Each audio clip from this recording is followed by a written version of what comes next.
இறையேசுவின் அன்பு சகோதரமே, ஜனவரி மாதம் 18ஆம் நாள் இன்று புனித மார்க்ரெட் என்பவரை நினைவு கூறுகின்றோம்.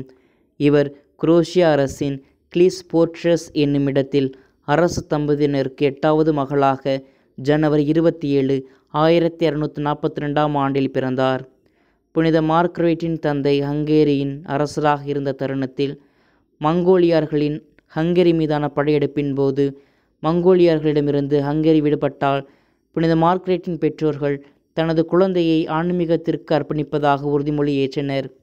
3 வயதான மார்க்ரெட் கிபி 1245ஆம் ஆண்டு பெஸ்பிரேம் என்னுமிடத்தில் உள்ள டொமினிக்கன் மட ஆலயத்திற்கு தனது பெற்றோர்களால் ஒப்புக்கொடுக்கப்பட்டார்.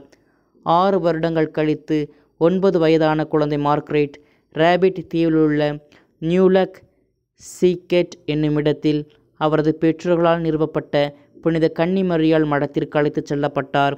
ஆரம்ப கால குழந்தை பருவத்திலிருந்து மார்க்ரெட் தன்னைத்தானே வருத்தி கொண்டார்.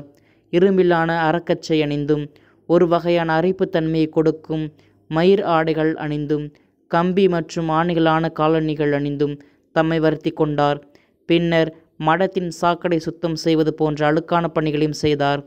இவ்வாறு தன்னை பெரும் விதத்தில் வருத்தி கொண்டதால் கிபி 1271ஆம் ஆண்டு ஜனவரி மாதம் 18ஆம் தேதி தனது 27 வயதில் இறந்து போனார். மார்க்ரெட்டின் புனிதர் பட்டத்திற்கான நடவடிக்கைகள் அவரது சகோதரர் அரசன் 5ஆம் ஸ்டீபனின் வேண்டுகோளுக்கிணங்க கிபி 1271ஆம் ஆண்டு தொடங்கப்பட்டு கிபி 1276ஆம் ஆண்டு வரை நடந்தன.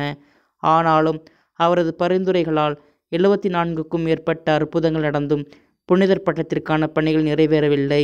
நிகழ்ந்த அற்புதங்களில் பலர் நோய்களிலிருந்து விடுபட்டதாகவும் மேலும் பல மரித்தவர்கள் உயிர்த்தெழுந்ததாகவும் கூறப்படுகிறது.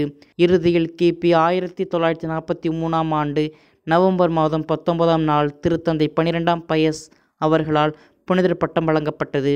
இத்தகைய புனிதரை கொண்டாடும் நாமும் அவரை போல் இறைவனுக்கு உகந்த பிள்ளைகளாக வாழ்ந்து நாள்தோறும் நன்மை செய்வோம்.